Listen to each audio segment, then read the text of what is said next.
അപ്പോൾ കഴിഞ്ഞ ക്ലാസ്സിൽ നമ്മൾ എന്തുകൊണ്ടാണ് ടീച്ചർ നമ്മുടെ റോളിക്ലാലാക്ക് നെൽസൺ മണ്ടേല എന്ന് പറയുന്ന പുതിയ പേര് കൊടുത്ത എന്താണ് എന്നുള്ള കാര്യങ്ങളൊക്കെ നമ്മൾ പറഞ്ഞിരുന്നു. ഇനി ഇതാ ഇവിടെ വേറൊരു ക്വസ്റ്റ്യൻ ഉണ്ട്. What are the operations the South African people have to face? എന്തൊക്കെ അടിച്ചമർത്തലുകളാണ് ഈ സൗത്ത് ആഫ്രിക്കൻ ജനത അനുഭവിച്ചിരുന്നത്, അപ്പോൾ നേരിട്ടിരുന്നത്? അപ്പോൾ അത് നമുക്ക് നോക്കിയാലോ. അപ്പോൾ അത് നമ്മുടെ നെൽസൺ മണ്ടേലയുടെ ഓട്ടോബയോഗ്രഫിയിൽ പരാമർശിക്കുന്നുണ്ട്. എന്തൊക്കെയാണ്? An African child is born in an Africans only hospital. ഈ ആഫ്രിക്കൻ കുട്ടി ആഫ്രിക്കക്കാർക്ക് മാത്രമുള്ള ഒരു ആശുപത്രിയിലാണ് ജനിക്കുന്നത്. പിന്നെന്താ പറ്റുള്ളത്? He can hold Africans only job. ആഫ്രിക്കക്കാർക്ക് മാത്രമുള്ള ജോലി അദ്ദേഹം ചെയ്യുന്നു.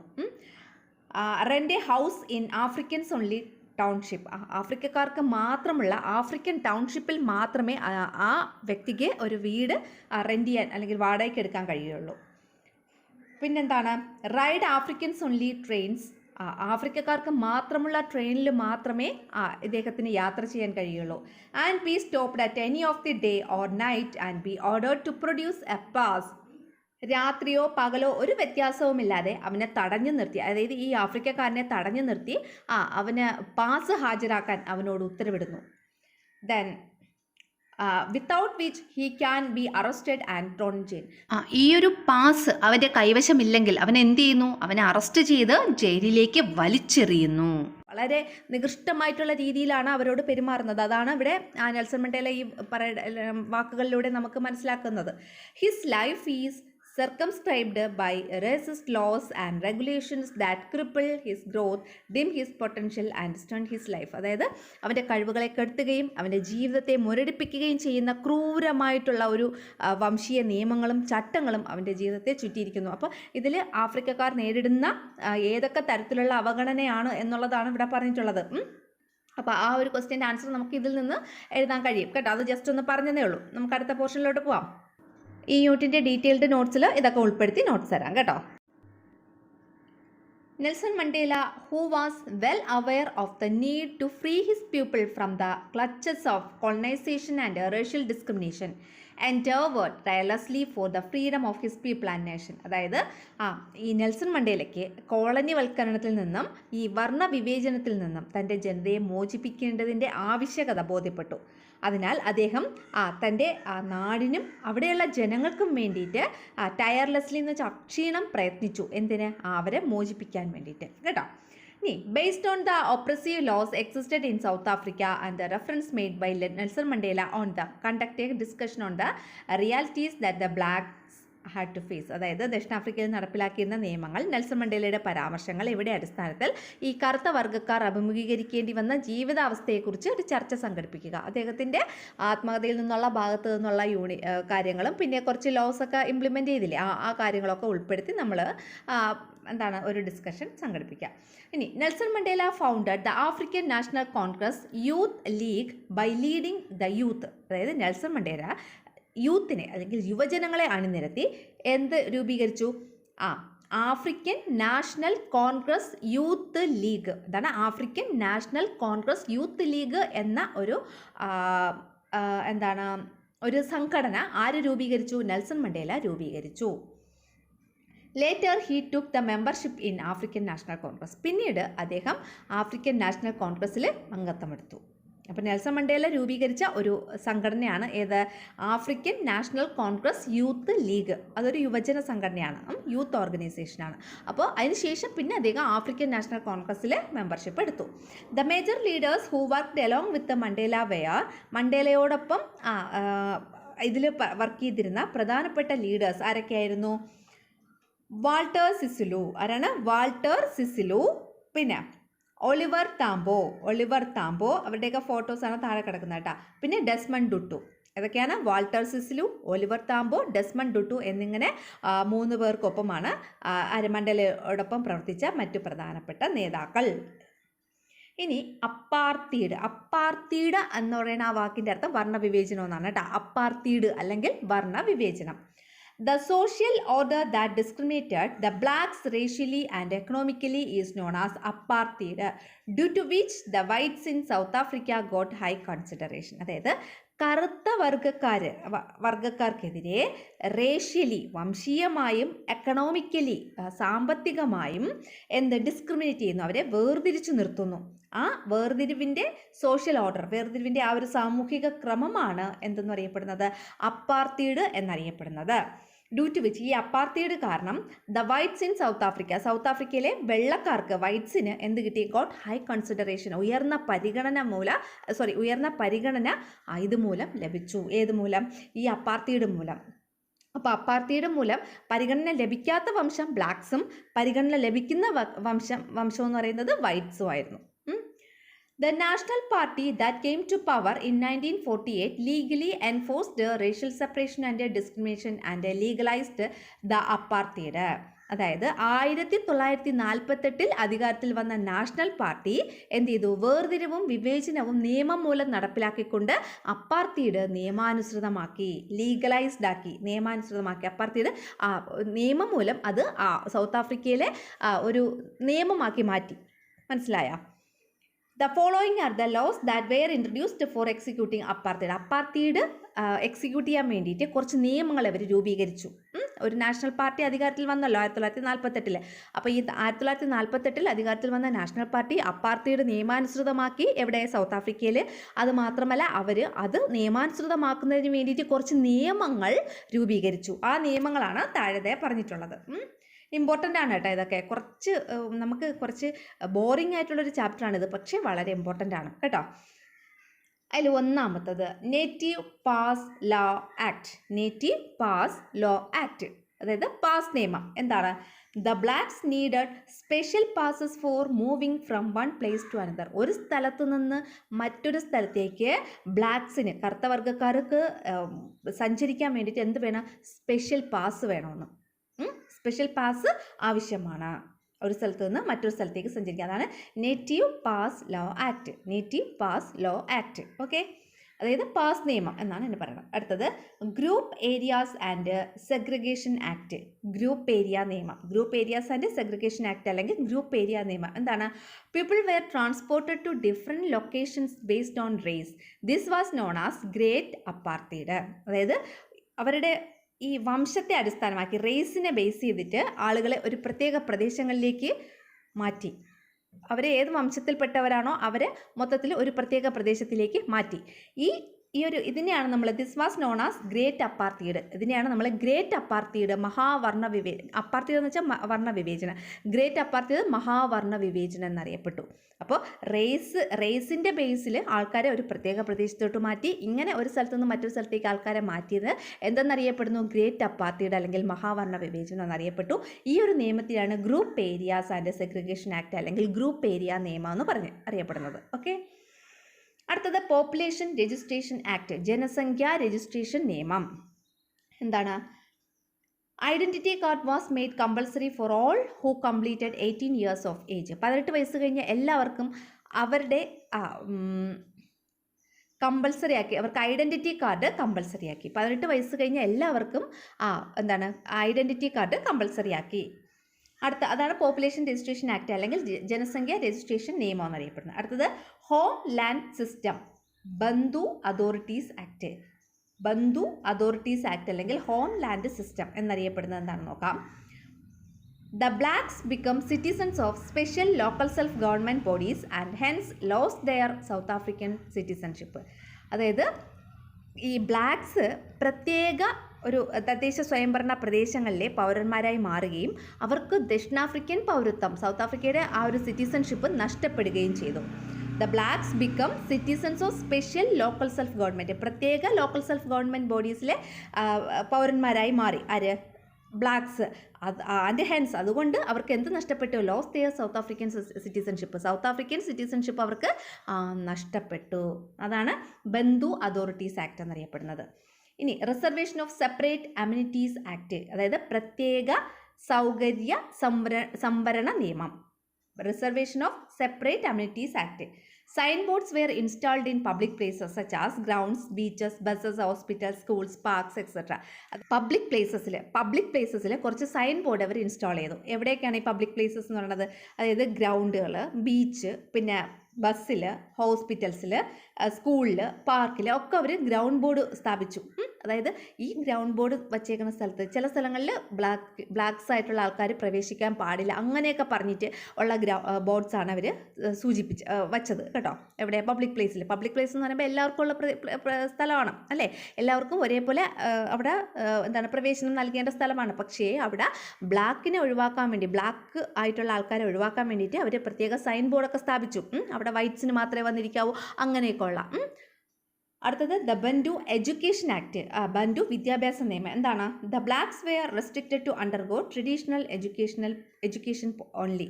അതായത് ഈ ബ്ലാക്സിന് ട്രഡീഷണൽ ആയിട്ടുള്ള എഡ്യൂക്കേഷൻ, പരമ്പരാഗത രീതിയിലുള്ള വിദ്യാഭ്യാസത്തിന് മാത്രം അവകാശം നൽകി. അവർക്ക് എന്താണ് ഇവർ കൊണ്ടുവന്നത്? അപ്പാർത്തീഡ് എന്ന് പറയുന്ന ആ ഒരു സംഗതി നടപ്പിലാക്കാൻ വേണ്ടിയിട്ട്. ഏതൊക്കെയാണ്? Native pass act, group areas and segregation act, population registration act, homeland system Bantu authorities act, reservation of separate amenities act, the Bantu education act. Observe the pictures some sign boards related to separate amenities act in South Africa. South ആഫ്രിക്കയിൽ separate amenities act കൊണ്ടുവന്നില്ലേ? അതുമായിട്ട് ബന്ധപ്പെട്ട കുറച്ച് sign boards ഇതാ ഇവിടെ കൊടുത്തിട്ടുണ്ട്. അത് നോക്കാനാണ് പറഞ്ഞിട്ടുള്ളത്. എങ്ങനെയാണ്? Entry only for non white males. Non white ആയിട്ടുള്ള അല്ലെങ്കിൽ വെള്ളക്കാരല്ലാത്ത പുരുഷന്മാർക്ക് മാത്രം പ്രവേശനം. അതായത് വൈറ്റ്സിന് ഒരു സ്ഥലം, ബ്ലാക്സിന് വേറൊരു സ്ഥലം, അങ്ങനെ ഒരു സെപ്പറേഷൻ അവരുണ്ടാക്കി. Then play park for European children only. European കുട്ടികൾക്ക് മാത്രമുള്ള പ്ലേ പാർക്ക്, കളിസ്ഥലം, അങ്ങനെയൊക്കെയുള്ള കുറച്ച് ബോർഡുകൾ അവർ വച്ചേക്കുന്നത്. അപ്പോൾ ഇങ്ങനെയൊക്കെയുള്ള കാര്യങ്ങളൊക്കെയാണ് ഈ വൈറ്റ്സ് നടത്തിയത്. പിന്നെന്താണ്? Entry only for the whites. വൈറ്റ്സിന് മാത്രം എൻട്രി. ദെൻ പിന്നെ ഇതിൻ്റെ ഇപ്പുറത്ത് ഉള്ളത് എന്താണ്? These public places and the amenities therefore have been reserved for the exclusive use of the whites. ഈ പൊതുസ്ഥലവും സൗകര്യങ്ങളും വെളുത്ത വർഗ്ഗക്കാർക്കായിട്ട് മാത്രം സൗകര്യം ചെയ്തിരിക്കുന്നു എന്നുള്ളത്. ഇനി ബിവെയർ ഓഫ് നേറ്റീവ്സ്. തദ്ദേശീയരെ സൂക്ഷിക്കുക. എന്താല്ലേ വച്ചേക്കുന്ന ബോർഡാണ്. Then under section 37 of the Durban beach laws, Durban beach is reserved for the sole use of the whites. Durban തീര നിയമം സെക്ഷൻ 37 പ്രകാരം ഡർബൻ കടൽ തീരം വെളുത്ത വർഗ്ഗക്കാർ മാത്രമേ ഉപയോഗിക്കാൻ പാടുള്ളൂ. പുതിയ കുറേ നിയമങ്ങൾ കൊണ്ടുവന്നതാണ് കേട്ടോ. The intensity of violation of human rights that the blacks had to face in their own land is indicated in these signboards. അതായത് കറുത്ത വർഗ്ഗക്കാർക്ക് അവരുടെ സ്വന്തം നാട്ടിൽ അനുഭവിക്കേണ്ടി വന്ന ഈ മനുഷ്യാവകാശ ലംഘനങ്ങളുടെ ഒരു ഇൻറ്റൻസിറ്റിയാണ് ഈ മുന്നറിയിപ്പ് ബോർഡുകൾ സൂചിപ്പിക്കുന്നത്. With the implementation of such inhuman laws, the people of South Africa were denied the right to vote, governance and education. അപ്പോൾ ഈ തരത്തിലുള്ള മനുഷ്യത്വരഹിതമായിട്ടുള്ള നിയമങ്ങൾ ഇംപ്ലിമെൻ്റ് ചെയ്തതിലൂടെ ദക്ഷിണാഫ്രിക്കയുടെ ഉടമകളായിരുന്ന ആ ജനത എന്തായി മാറി? വോട്ടവകാശമില്ലാത്തവരും ഭരണാവകാശമില്ലാത്തവരും വിദ്യാഭ്യാസ അവകാശം നിഷേധിക്കപ്പെട്ടവരുമായി തീർന്നു. അവർക്ക് അവരുടെ സ്വന്തം നാട്ടിൽ യാതൊരു വിലയുമില്ലാത്തവരായി തീർന്നു അല്ലേ? ദെൻ അടുത്തൊരു ക്വസ്റ്റ്യൻ ആണ്. Role play the issues faced by the people due to the apartheid laws. വർണ്ണവിവേചന നിയമങ്ങൾ മൂലം ജനങ്ങൾ നേരിട്ട ബുദ്ധിമുട്ടുകൾ റോൾ പ്ലേ ആയിട്ട് അവതരിപ്പിക്കാൻ, ഒരു നാടകമായിട്ട് അവതരിപ്പിക്കാനാണ് പറഞ്ഞിട്ടുള്ളത്. ഇനി എന്താ പറഞ്ഞിട്ടുള്ളത്? സൗത്ത് ആഫ്രിക്കൻ ഫ്രീഡം മൂവ്മെൻറ്റ്, ദക്ഷിണാഫ്രിക്കയിലെ സ്വാതന്ത്ര്യ സമരത്തെക്കുറിച്ചാണ് നമുക്ക് ഇനി പഠിക്കാനുള്ളത്. Colonisation and apartheid adversely affected the life of the people of South Africa. ഈ കോളനിവൽക്കരണവും പിന്നെ അപ്പാർത്തൈഡും വർണ്ണവിവേചനവും ദക്ഷിണാഫ്രിക്കൻ ജനതയെ വളരെ പ്രതികൂലമായി ബാധിച്ചു അല്ലേ? The blacks of South Africa faced political, economic and cultural downfall. ഈ സൗത്ത് ആഫ്രിക്കയിലെ കറുത്ത വർഗ്ഗക്കാർ പൊളിറ്റിക്കലായിട്ട്, രാഷ്ട്രീയമായിട്ടും സാമ്പത്തികമായിട്ടും കൾച്ചറലായിട്ടും സാംസ്കാരികപരമായിട്ടും ഡൗൺഫാൾ, അതായത് തകർച്ച നേരിട്ടു. Though the national economy grew rapidly, national economy, ദേശീയ സമ്പദ് വ്യവസ്ഥ വളരെ റാപ്പിഡായിട്ട് വളർന്നു. The native population struggle to meet even their basic needs. എന്നാൽ അവിടുത്തെ തദ്ദേശീയ ജനത, നേറ്റീവ് ആയിട്ടുള്ള ആൾക്കാർ അവരുടെ അടിസ്ഥാന ആവശ്യങ്ങൾക്ക് പോലും വളരെയധികം ബുദ്ധിമുട്ട് അനുഭവിച്ചു. Let's examine a few major struggles undertaken by the South African people against such discrimination and oppression. അതായത് ഇത്തരം വിവേചനങ്ങൾക്കും അടിച്ചമർത്തലുകൾക്കുമെതിരെ ദക്ഷിണാഫ്രിക്കൻ ജനത നടത്തിയ ചില പ്രധാന സമരങ്ങളാണ് നമ്മളിനി പഠിക്കാൻ പോകുന്നത്. The African National Congress under the leadership of Nelson Mandela started എജിറ്റേഷൻസ് across the country for the emancipation of the blanks, അതായത് എന്താണ് ഇമാൻസിപ്പേഷൻ എന്ന് വെച്ചാൽ വിമോചനം. ആരുടെ വിമോചനത്തിന് വേണ്ടിയിട്ട്? ബ്ലാക്സ് അല്ലേ, കറുത്ത വർഗ്ഗക്കാരുടെ വിമോചനത്തിന് വേണ്ടിയിട്ട് നെൽസൺ മണ്ടേലയുടെ നേതൃത്വത്തിൽ ആഫ്രിക്കൻ നാഷണൽ കോൺഗ്രസ് രാജ്യവ്യാപകമായിട്ട് എഡ്യൂക്കേഷൻസ് അല്ലെങ്കിൽ പ്രതിഷേധം സംഘടിപ്പിച്ചു. പിന്നെന്താ പറഞ്ഞിട്ടുള്ളത്? In the early stages, the protest were the peaceful civil disobedience movement. അതായത് ആദ്യ സമയത്ത് ഈ പ്രക്ഷോഭങ്ങൾ തികച്ചും എന്താണ് സമാധാനപരമായിട്ടുള്ള സിവിൽ ഡിസോബീഡിയൻസ് മൂവ്മെൻ്റ് ആയിരുന്നു, നിയമലംഘന സമരങ്ങളായിരുന്നു. സിവിൽ ഡിസോബീഡിയൻസ് മൂവ്മെൻ്റ് എന്ന് വെച്ചാൽ നിയമലംഘന സമരങ്ങളായിരുന്നു.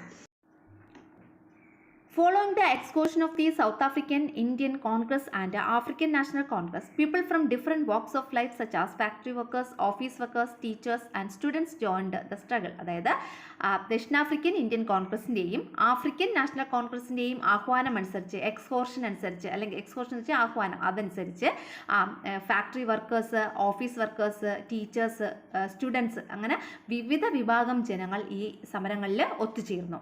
The protesters who questioned the pass laws, curfew and the like were arrested and imprisoned. Pass law പിന്നെ കർഫ്യൂ, ഈ രണ്ട് കാര്യങ്ങൾ, ഇതിനെയൊക്കെ ചോദ്യം ചെയ്ത പ്രതിഷേധക്കാരെ ഇവരെ അറസ്റ്റ് ചെയ്ത് തടവിലാക്കി. Nelson Mandela was again arrested and imprisoned under the charge of treason in 1956. 1956 Nelson മണ്ടേലയെ വീണ്ടും അറസ്റ്റ് ചെയ്തു, ജയിലിലാക്കി. എന്തിനാണ്? Under the charge of treason. എന്താണ് ട്രീസൺ? ട്രീസൺ എന്ന് പറഞ്ഞാൽ രാജ്യദ്രോഹ കുറ്റം. രാജ്യദ്രോഹ കുറ്റം ചുമത്തി നെൽസൺ മണ്ടേലയെ 1986 വീണ്ടും അറസ്റ്റ് ചെയ്തു, ജയിലിലാക്കി. After a long period of trial, ഏറെ നാളത്തെ വിചാരണയ്ക്ക് ശേഷം ഹി വാസ് അക്വിറ്റഡ്, അദ്ദേഹത്തെ കുറ്റവിമുക്തനാക്കി. ഒരുപാട് നാളത്തെ വിചാരണയ്ക്ക് ശേഷമാണ് അദ്ദേഹത്തെ കുറ്റവിമുക്തനാക്കിയത്. ഇന്ന് നോക്കിയോളൂ, ആഫ്രിക്കൻ ഇയർ, ആഫ്രിക്കൻ വർഷം എന്താണെന്ന് നോക്കാം.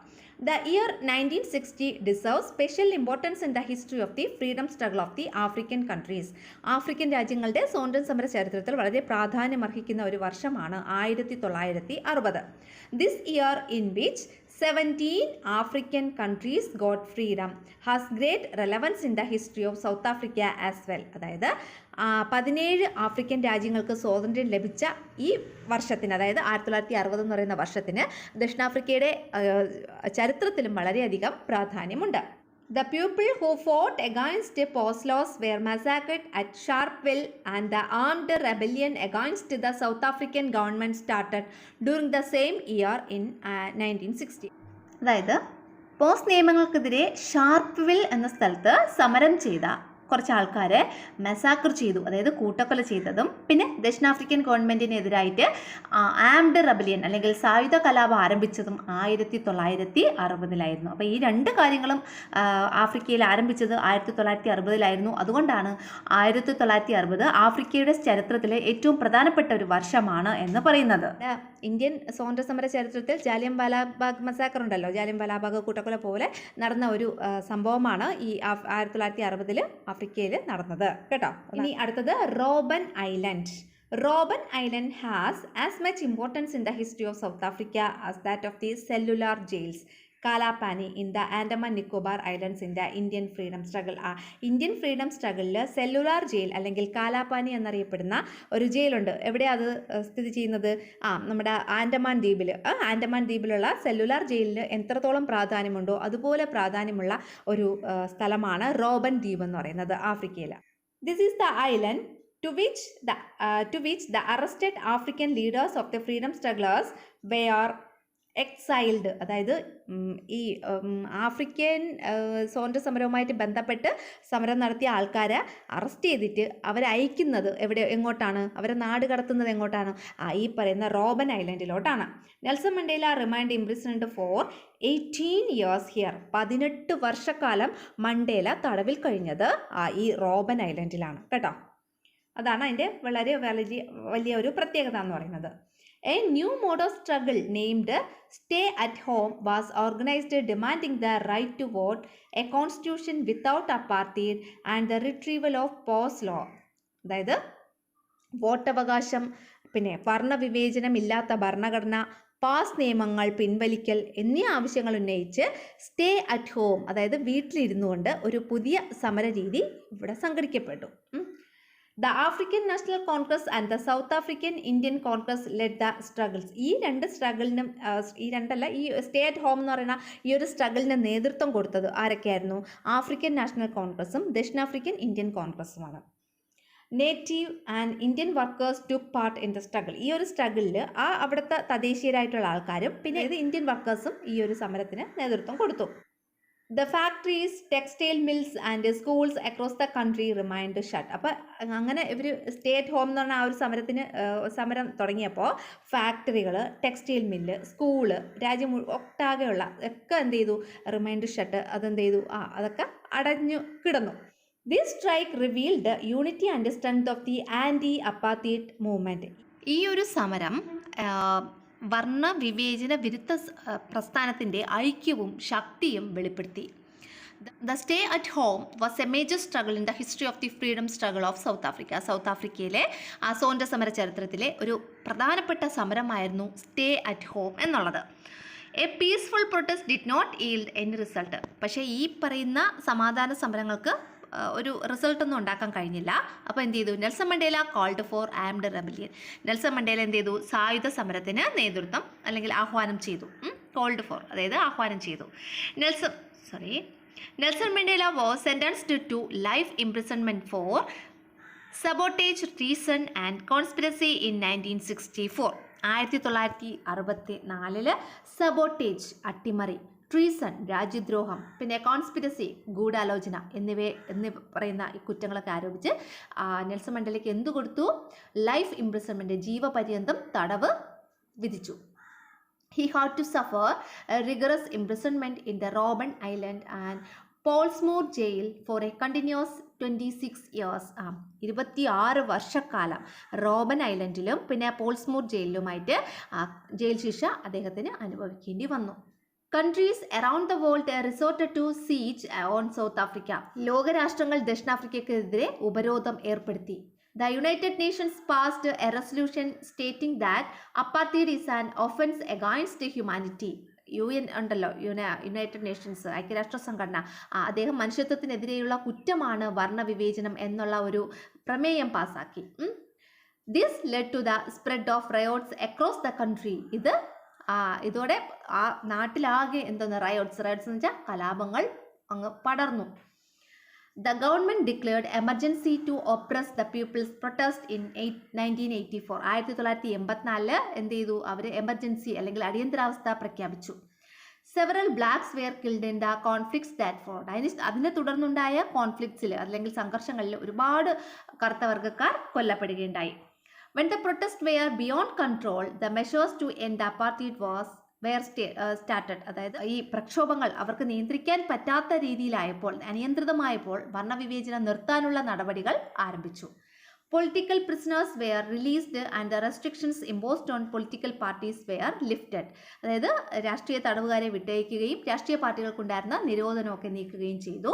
Nelson Mandela was released on 11 February 1990. 1990 February 11 Nelson Mandela jail മോചിതനായി. എന്നാണ് അദ്ദേഹം ജയിലിൽ അടയ്ക്കപ്പെട്ടത്? 1964 അദ്ദേഹം ജയിലിൽ അടയ്ക്കപ്പെട്ടത്. അതിനുശേഷം നീണ്ട 26 വർഷക്കാലം അദ്ദേഹം എവിടെയാണ്? റോബൻ ഐലൻഡിലും പിന്നെ പോൾസ്മൂത്ത് ജയിലിലുമായിട്ട് കഴിഞ്ഞു. അതിനുശേഷം 1990 ഫെബ്രുവരി 11 അദ്ദേഹം ജയിൽ മോചിതനായി. The apartheid policy was abolished in 1991. 1991 apartheid പിൻവലിക്കപ്പെട്ടു അല്ലേ? അപ്പാർത്തൈഡ് എന്ന് വെച്ചാൽ വർണ്ണവിവേചനം പിൻവലിക്കപ്പെട്ടു. In the first general election conducted in 1994 the African National Congress gained majority. അതായത് 1994 ആദ്യത്തെ ജനറൽ ഇലക്ഷൻ എവിടെ നടന്നത്? ഈ ദക്ഷിണാഫ്രിക്കയിൽ നടന്നത്. അതിൽ ആഫ്രിക്കൻ നാഷണൽ കോൺഗ്രസ് എന്ത് ചെയ്തു? മെജോറിറ്റി, ഭൂരിപക്ഷം നേടി. Nelson Mandela was elected the first black president of the Free Democratic South African Republic. Nelson Mandela സ്വതന്ത്ര ജനാധിപത്യ ദക്ഷിണാഫ്രിക്കയുടെ ആദ്യത്തെ കറുത്തവർഗ്ഗക്കാരനായ പ്രസിഡന്റായി എലക്ട് ചെയ്തു. അടുത്ത കണ്ടക്ട് എക്യൂസ് competition preparing questions related to the freedom struggle of South Africa. South ആഫ്രിക്കയുടെ സ്വാതന്ത്ര്യ സമരവുമായി ബന്ധപ്പെട്ട് ഉള്ള ഐഡിയാസ് ഒക്കെ ഉൾപ്പെടുത്തി ക്വസ്റ്റ്യൻസ് തയ്യാറാക്കാനാണ് പറഞ്ഞിട്ടുള്ളത്. കുറച്ച് ക്യൂസ് കോമ്പറ്റീഷന് വേണ്ടിയിട്ടുള്ള കുറേ ക്വസ്റ്റ്യൻസ് നമുക്ക് ഇവിടെ നിന്ന് എടുക്കാൻ പറ്റും. അത് കുറച്ച് ക്വസ്റ്റ്യൻസ് ഞാൻ തരാം കേട്ടോ. ഇനി speech by Nelson Mandela after sworn in as പ്രസിഡന്റായിട്ട് സ്ഥാനമേറ്റ നെൽസൺ മണ്ടേല നടത്തിയ പ്രസംഗം. We the people of South Africa declare to our country and to the world South Africa belongs to all black and white who inhabit this country. Here no government can legitimately claim power and laws. It is based on the will of the people. അതായത് introductory words of the freedom chapter 1994. 1994 freedom ചാർട്ടറിൻ്റെ introductory words ആണ് ഈ തന്നിട്ടുള്ളത്. എന്തൊക്കെയാണ്?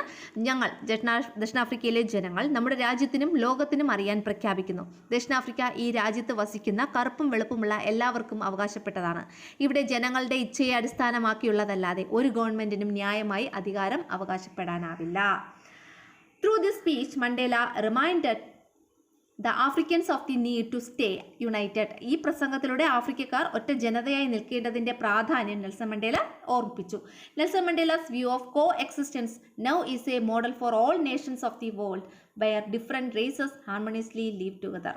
ഒരു പ്രദേശത്ത് വ്യത്യസ്ത വംശങ്ങൾ ഒരുമിച്ച് ജീവിക്കുന്ന വർത്തമാനകാലത്ത് നെൽസൺ മണ്ടേല ഉയർത്തിപ്പിടിച്ച സഹവർത്തിത്വ നിലപാട് ലോകരാഷ്ട്രങ്ങൾക്കെല്ലാം മാതൃകയാണ് എന്നാണ് പറഞ്ഞിട്ടുള്ളത്. ഇനി ഈ യൂണിറ്റിൻ്റെ നോട്ട്സ് തരാം കേട്ടോ.